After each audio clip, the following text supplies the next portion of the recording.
ನಮಸ್ಕಾರ ಕರ್ನಾಟಕ. ನಿನ್ನೆ ಈ ಸಾಹೇಬ್ರ ಬಗ್ಗೆ ನಾನು ವಿಡಿಯೋ ಮಾಡಾಕಿದ್ದೆ. ಎಲ್ಲರೂ ಏನು ನನಗೆ ಓಹೋ ನೀನೇನು ಸಾಚಲ ಹಾಗೆ ಹೀಗೆ ಅಂತೆಲ್ಲ ಹೇಳಿದ್ರು. ಇವತ್ತು ಈ ಸಾಹೇಬ್ರಿಗೆ ಒಳ್ಳೆ ಮರ್ಯಾದೆ ಕೊಟ್ಟಿದ್ದಾರೆ. ಪ್ರೆಸ್ ಮೀಟಲ್ಲಿ ಚಂದನ್ ಶೆಟ್ಟಿ ಅಂತೂ ನೋಡ್ಕೊಳಕ್ ಕ್ಯಾಕುರ್ಸ್ ಹೋಗಿದ್ರು. ಏನಪ್ಪ ವಿಷಯ ಅಂದ್ರೆ, ಈ ಮನುಷ್ಯನ ಬಗ್ಗೆ ಅವ್ರೇನು ಹೆಸರು ತಗೊಳ್ಳಿಲ್ಲ. ಅವ್ರು ಯಾರು ನನ್ಗೆ ಅಷ್ಟೊಂದು ಕ್ಲೋಸು ಇಲ್ಲ, ನನ್ಗೆ ಅಷ್ಟೊಂದು ಗೆಳತನನೂ ಇಲ್ಲ. ಯಾವುದೋ ಒಂದು ಸಿನಿಮಾದಲ್ಲಿ ನನ್ನ ಜೊತೆ ಒಂದು ಕ್ಯಾರೆಕ್ಟ್ರು ಮಾಡಿದ್ರು ಅಷ್ಟೇ. ಈ ಹೈದರಾಬಾದು ಕತೆ ಸ್ಟೋರಿ ಏನು ಹೇಳಿದ್ದಾರೆ ಇವೆಲ್ಲ ನನಗೆ ಗೊತ್ತೇ ಇಲ್ಲ.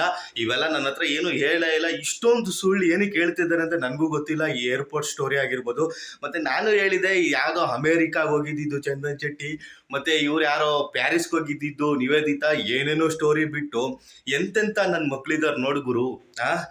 ಇವು ನನ್ನ ಮಕ್ಕಳು ಫೇಮಸ್ ಆಗೋದಕ್ಕೆ ಕಂಡೋರ್ ಮನೆ ಹೆಣ್ಮಕ್ಳು ತಗೊಬಂದು ಬಾವಿಗೆ ತಳ್ತಾರಲ್ಲ, ಇದೇ ಇರಬೇಕು. ಮಾನ ಮರ್ಯಾದೆ ಒಂದು ಸ್ವಲ್ಪನಾದ್ರೂ ಮನುಷ್ಯನಿಗೆ ಇರಬೇಕು.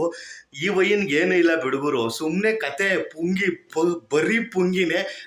ಆ ವಿಡಿಯೋದಲ್ಲಿ ಹೇಳಿದೆ ಇವನು ಬರೀ ಪುಂಗಿನೇ ಬಿಡೋದು, ಇಲ್ದಿರೋ ಕತೆ ಎಲ್ಲ ಬಿಡ್ತಾನೆ ಅಂತಾನೆ ಹೇಳಿದ್ದು. ಒಟ್ಟಿನಲ್ಲಿ ಎಂತೆಂಥ ನನ್ನ ಮಕ್ಕಳು ಇರ್ತಾರೆ ಅಂತ ಒಂದ್ಸತಿ ನೋಡ್ಕೊಂಬಿಡ್ರಪ್ಪ. ಒಟ್ಟಿನಲ್ಲಿ ಅವ್ರೇನೋ ಅವ್ರ ಮನೆ ವಿಚಾರ ಅವ್ರ ಅಪ್ಪ ಅಮ್ಮ ಒಪ್ಕೊಂಡು ಇವ್ರದ್ದೇನೋ ಅಂಡರ್ಸ್ಟ್ಯಾಂಡಿಂಗಲ್ಲಿ ಇವರು ಡೈವರ್ಸ್ ತಗೊಂತಿದ್ದಾರೆ. ಇವ್ರು ಚೆನ್ನಾಗೇ ಇದ್ದಾರೆ. ಆದರೂ ಏನೋ ಒಂದು ಇರ್ತಾವಲ್ಲ ಕಾರಣಗಳು, ಅದನ್ನೆಲ್ಲ ಪ್ರೆಸ್ ಮೀಟೆಲ್ಲ ನೇರವಾಗಿ ಎಲ್ಲದಕ್ಕೂ ಉತ್ತರ ಕೊಟ್ಟಿದ್ದಾರೆ ಸ್ನೇಹಿತರೆ.